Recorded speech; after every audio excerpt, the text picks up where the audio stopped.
Hello my friends, we continue to follow the progress of the Artemis II mission.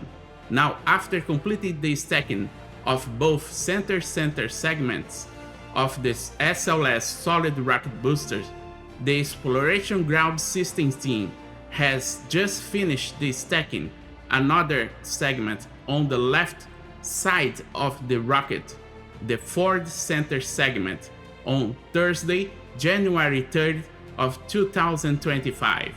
With this, both solid rocket boosters are now fully assembled up to the fourth center segment. It's impressive how fast this process is moving.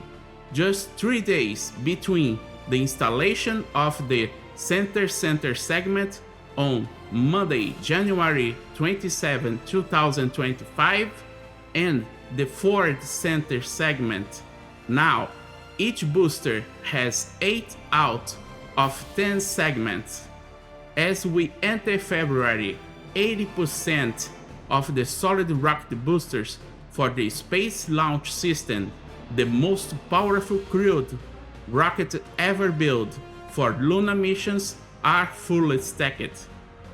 This is an incredible milestone for the entire team of engineers and technicians working on this program, as well for all the companies involved in the developing of the SLS.